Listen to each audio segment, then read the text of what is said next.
नमस्कार, स्वागत है आप सभी विद्यार्थियों का आपके अपने YouTube प्लेटफॉर्म उदय एजुकेशन और उदय स्टडी क्लासेज में। विद्यार्थियों, इस वीडियो में बात करेंगे कक्षा 8वीं के आपके विज्ञान विषय के पेपर के बारे में, जो कि आपके आने वाले अर्धवार्षिक परीक्षा और वार्षिक परीक्षा की दृष्टि से काफ़ी इंपॉर्टेंट रहने वाला है और आपके लिए वरदान साबित होने वाला है। तो आप सभी विद्यार्थियों से निवेदन रहेगा, इस वीडियो को अंत तक जरूर देखिएगा और अच्छे से अच्छे अंक आप अपने एग्जाम में लाइएगा। तो आप सभी से निवेदन रहेगा, वीडियो को अंत तक देखिएगा, वीडियो को लाइक कर दीजिएगा और कक्षा 8 के सारे पेपर देखने के लिए आप इस चैनल को सब्सक्राइब भी कर लीजिएगा, क्योंकि आपके बोर्ड की तैयारी और साथ ही जो आपके अर्धवार्षिक की तैयारी, सारी तैयारियां यहाँ पे करवाई जाती हैं और लगातार आपके लिए पेपर हम लेकर आते रहेंगे। तो वीडियो को लाइक और चैनल को सब्सक्राइब जरूर कीजिएगा।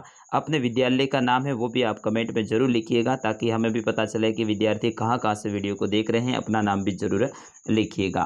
पहला प्रश्न है विद्यार्थियों आपकी स्क्रीन पे कि निम्नलिखित में से सही विकल्प का चयन कीजिए। यानी आपको अवसर के रूप में प्रश्न मिल रहे हैं कुछ और उनमें से सही उत्तर का चुनाव करना है। बिल्कुल ऐसे ही प्रश्न आपके एग्जाम में आएंगे, यही प्रश्न आने वाले हैं। तो इसमें क देखिए, विभिन्न अंतराल पर खेत में जल देना कहलाता है। क्या कहलाता है विद्यार्थियों? अगर आपको उत्तर आता है तो जरूर दीजिएगा।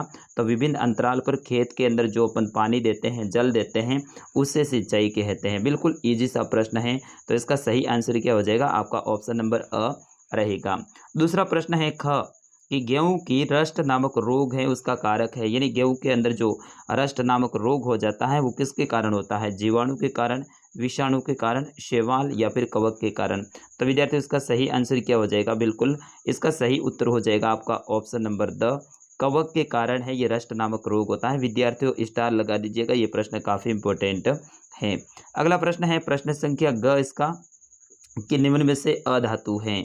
यानी उसके अंदर धातु के अंश नहीं पाए जाते हैं। बिल्कुल लोहा धातु हैं और एल्यूमिनियम ये भी धातु हैं, कॉपर भी धातु है, लेकिन सल्फर हैं ये अधातु हो जाएगा। तो ऑप्शन नंबर ब रहेगा इसका सही आंसर। चलिए प्रश्न संख्या ग है, इसके अंदर आपको बताना है कि अक्षय प्राकृतिक संसाधन है।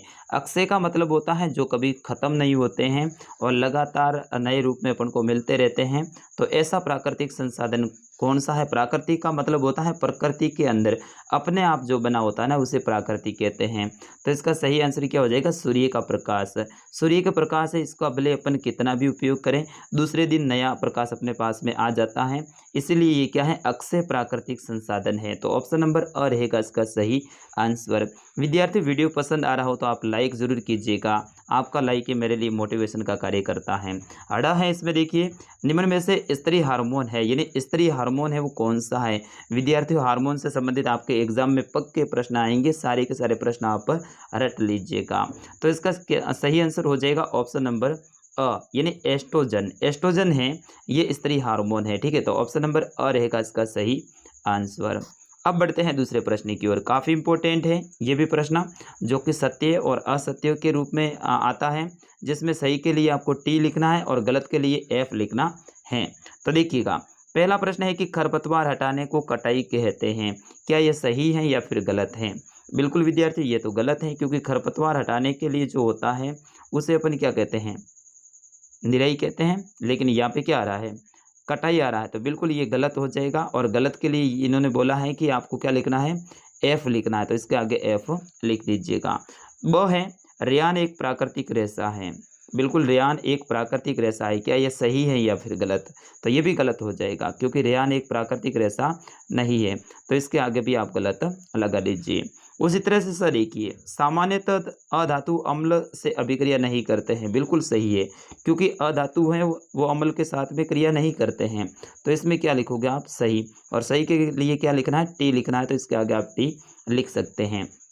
चलिए, द है इसका कि सीएनजी एक अधिक स्वच्छ इंजन है। बिल्कुल सही है, सीएनजी एक स्वच्छ इंजन है, क्योंकि ये धुआं नहीं करता है, प्रदूषण नहीं फैलाता है, और जो प्रदूषण नहीं फैलाता है तो वो स्वच्छ ही होता है।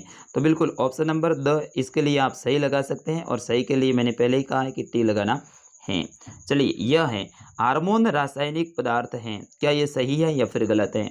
बिल्कुल हार्मोन है ये एक रासायनिक पदार्थ है, तो ये भी सही है। तो इसके लिए आप क्या लगा सकते हैं? टी लगा सकते हैं। चलिए, प्रश्न संख्या 3 आपकी स्क्रीन पे है। विद्यार्थियों, सारे के सारे प्रश्न इंपॉर्टेंट हैं, आगे और भी इंपॉर्टेंट प्रश्न रहने वाले हैं, आप अंत तक देखिएगा। अगर इसकी आपको पीडीएफ चाहिए तो भी मैं अंत में आपको बताऊंगा कहाँ पे मिलेगी। चलिए, इसमें देखिए तीसरा, निम्नलिखित को रिक्त स्थान की पूर्ति कीजिए, यानी आपको क्या करना है, रिक्त स्थान की पूर्ति करनी, यानी खाली जगह को भरना है। और विद्यार्थी ये प्रश्न आपके लिए मक्खन जैसे आते हैं, क्योंकि खाली जगह को भरना कोई ज़्यादा हार्ड होता नहीं है, लेकिन अपन को थोड़ा सा दिमाग भी लगाना पड़ता है। चलिए इसमें देखिए खरपतवार हटाने को खाली जगह कहते हैं, तो खरपतवार हटाते हैं उन्हें क्या कहा जाता है विद्यार्थियों, निराई कहते हैं। क्या कहते हैं, निराई, ठीक है ना, निराई। अपनी भाषा में अपन मारवाड़ी में क्या कहते हैं, निदान कहते हैं। निदान कहते हैं कि नहीं कहते हैं, तो बिल्कुल उसको निराई कहा जाता है। चलिए ब है क्षय रोग, खाली जगह रोग हैं, तो क्षय रोग कैसा रोग है, तो ये एक सनसनीय रोग है, ठीक है ना, सनसनीय रोग, तो यहाँ पे लिख सकते हैं आप सनसनीय। चलिए स है कि आयरन जल से खाली जगह अभिक्रिया करता है। आयरन जल के साथ में कैसी अभिक्रिया करता है, फास्ट या फिर धीमी, तो यहाँ पे हो जाएगा आपका धीमी, ठीक है, धीमी अभिक्रिया करता है, मतलब धीरे धीरे करता है। चलिए द है, जो पदार्थ वायु में जलते हैं खाली जगह कहलाते हैं, तो वायु के अंदर जो जलते हैं उसे दाह्य पदार्थ कहते हैं या फिर दाह्य पदार्थ कहते हैं, तो यहाँ पे आप दाह्य लिख सकते हो, यानी जो जलने वाले होते हैं। चलिए अगला है य, केंद्रक और कोशिका द्रव्य को खाली जगह अलग करते हैं, तो कौन अलग करते हैं, केंद्रक झिल्ली करती है, ठीक है, तो यहाँ पे आप लिखेंगे केंद्रक झिल्ली। एक मिनट रुकिएगा, ओके, तो यहाँ पे आपको क्या लिखना है, केंद्रक झिल्ली लिखना है। केंद्रक झिल्ली है वो इनको अलग करती है, थोड़ा सा कलर चेंज कर लेता हूँ, ठीक है। बढ़ते हैं अगले प्रश्न की ओर। प्रश्न संख्या 4 है कि कॉलम अ में दिए गए शब्दों का मिलान कॉलम ब से कीजिए, यानी दोनों का मिलान करना है। तो यहाँ पे देखिएगा टेस्टोस्टेरोन, इसका मिलान है वो किससे हो जाएगा, बिल्कुल टेस्टोस्टेरोन, तो इसका मिलान हो जाएगा वर्षण से, ठीक है। उसी तरह से देखिए ब, एस्ट्रोजन, एस्ट्रोजन का मिलान है वो अंडाशय से हो जाएगा। अंडाशय कहाँ है भाई, बिल्कुल ऑप्शन नंबर यहाँ पे देखिएगा अंडाशय से हो जाएगा ब का। स में देखिए थायरोक्लिक, तो थायरोक्लिक है, इसका जो मिलान है विद्यार्थियों, इसका मिलान किससे हो जाएगा, बिल्कुल थायराइड ग्रंथि से हो जाएगा, तो ऑप्शन नंबर अ से मिलान कर दीजिए। और इंसुलिन, इंसुलिन का मिलान किससे हो जाएगा, अग्नाशय से। और अंडाणु है ये एक एकल कोशिका होती है, तो इसका मिलान यही से हो जाएगा। चलिए प्रश्न संख्या 5 काफ़ी इंपॉर्टेंट है, खाद व उर्वरक में कोई 4 अंतर लिखिए। विद्यार्थियों खाद किसे कहते हैं और उर्वरक किसे कहते हैं, इनके बीच में 4 अंतर आपको लिखने हैं। और इस प्रश्न को आप स्टार लगा दीजिएगा, क्योंकि आपके बोर्ड की परीक्षा में भी आने वाला है, इसके साथ ही आपकी जो अर्धवार्षिक परीक्षा है उसमें भी ये प्रश्न पक्का आएगा 100%। तो आप सभी को है ना इस प्रश्न को रट लेना है। चलिए प्रश्न संख्या 6 है, थर्मोसेटिंग प्लास्टिक किसे कहते हैं, इसके 2 उदाहरण भी दीजिएगा। थर्मोसेटिंग प्लास्टिक क्या होता है कि इसमें प्लास्टिक होती है ना, उनको थर्मो यानी फर्मे के अंदर, यानी जो संसा होता है उनके अंदर रख लेते हैं, रखने के बाद में उसका आकार बना देते हैं। एक बार वो प्लास्टिक ठंडी हो जाती है और उसका आकार बन जाता है, यानी कोई मूर्ति वगैरह बना देते हैं, तो फिर उसके बाद में क्या होता है, उस प्लास्टिक को दोबारा पिघलाया नहीं जा सकता है, क्योंकि वो थर्मोसेटिंग प्लास्टिक होती है, वो संचय के अंदर अपन ने सेटिंग कर रखी है, अब दोबारा से वो नहीं पिघलेगी, ठीक है ना, उसे कहते हैं। इनके 2 उदाहरण भी आपको बताने हैं, आप बताइएगा। 7वां प्रश्न है कि अगाध वर्धनीयता तथा तन्यता में अंतर बताइए। आगाध वर्तनीयता यानी जिसको पीट के पतला किया जा सकता है, धारदार हथियार भी इससे बना सकते हैं, या फिर जो धातु होती है उसको पीट के लंबी सादरी के रूप में भी अपन बना सकते हैं, तो वो होता है आगाध वर्धनीयता। और तन्यता किसे कहते हैं, धातुओं को खींचकर जो लंबा किया जाता है, उनसे तार बनाया जाता है, तो उन्हें तन्यता कहते हैं। देखिएगा 8वां प्रश्न आपकी स्क्रीन पे है कि जीव मंडल से आप क्या समझते हैं, यानी जीव मंडल किसे कहते हैं। बिल्कुल जीव मंडल किसे कहते हैं, ऐसा मंडल जिसके अंदर जीवन पाया जाता है उसे जीव मंडल कहते हैं। जीव मंडल का निर्माण है जल मंडल, स्थल मंडल और वायुमंडल, ये तीनों जो मंडल होते हैं मिलकर ही जीव मंडल का निर्माण करते हैं। अपन जो रह रहे हैं ये भी क्या है, जीव मंडल है। 9वां प्रश्न देखिए, मानव तंत्रिका कोशिका का रेखा चित्र बनाइए तथा तंत्रिका कोशिकाओं द्वारा क्या कार्य किया जाता है। तो मानव तंत्रिका कोशिका का चित्र बनाना विद्यार्थियों वेरी वेरी इंपॉर्टेंट ये प्रश्न है, आपके बोर्ड की परीक्षा में भी सपने वाला है, आपके अर्धवार्षिक में भी ये आने वाला है, और आपका जो दूसरा टेस्ट होने वाला है उसमें भी ये प्रश्न आने वाला है, तो आप रट लीजिएगा, काफ़ी इंपॉर्टेंट है। मानव तंत्रिका कोशिका का है ना चित्र बनाना है और उनके कार्य भी आपको बताने हैं। कार्य क्या होता है, बिल्कुल ईजी है विद्यार्थियों।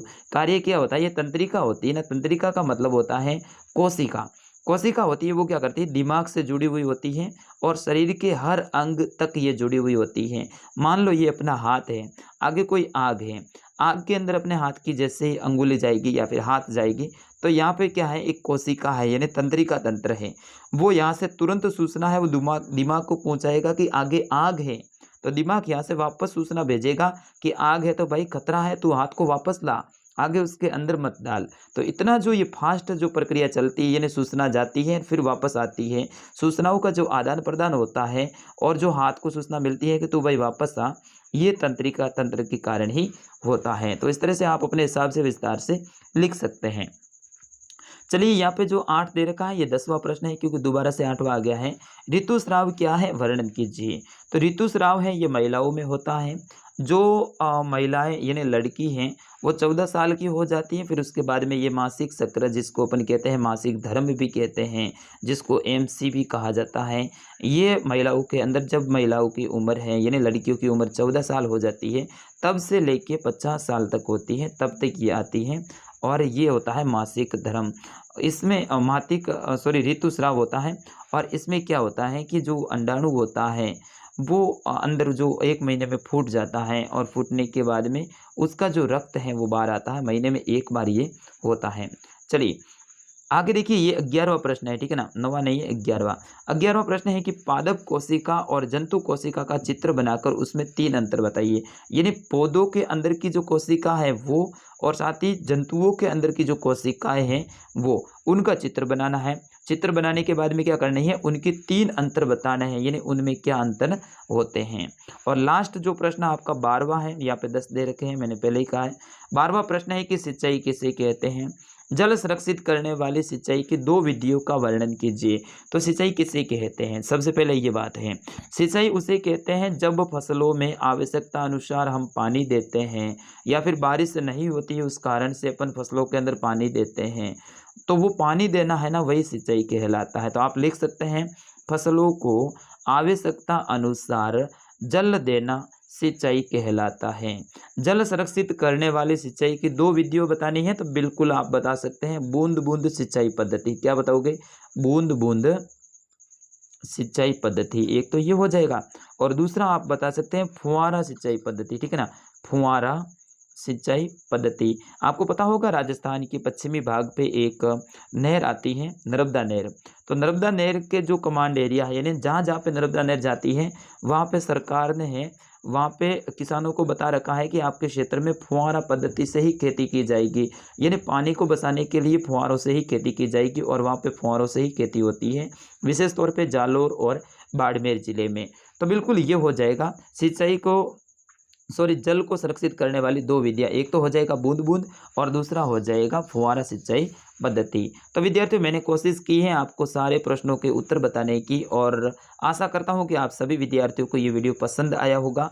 अब इस वीडियो को आपके जो दोस्त हैं जो आपकी क्लास में पढ़ते हैं उनको भी आगे शेयर कीजिएगा, लाइक कीजिएगा और कमेंट में ज़रूर बताइएगा अपना नाम और अपने विद्यालय का नाम, ताकि हमें भी पता चल सके कहाँ कहाँ से हमारे जो विद्यार्थी हैं वो इस वीडियो को देख रहे हैं। तो फटाफट लिखिएगा। अब ये PDF आपको चाहिए तो इसी वीडियो के डिस्क्रिप्शन में, डिस्क्रिप्शन का मतलब होता है जब यहाँ पे मैंने नाम लिख दे रखा है ना कक्षा 8 साइंस पेपर वगैरह, इसके ऊपर आपको क्या करना है, हाथ से टच करना है। जैसे ही आप टच करोगे तो नीचे है ना बहुत बड़ा विवरण खुल जाएगा, उसी विवरण के अंदर आएगा PDF डाउनलोड का और हमारी वेबसाइट की लिंक होगी, उसके ऊपर सीधा ही आपको क्लिक करना, सीधे ही आप इस पेपर के ऊपर चले जाएंगे हमारी वेबसाइट पे और वहाँ से डाउनलोड नाउ का ऑप्शन आएगा, उसके ऊपर क्लिक करके पेपर को डाउनलोड कर दीजिए और आराम से इसको नोट करके याद कर लीजिएगा। तो विद्यार्थी मिलते हैं अगले वीडियो में, तब तक के लिए आपके अपने सर उदय सर को दीजिएगा आज्ञा।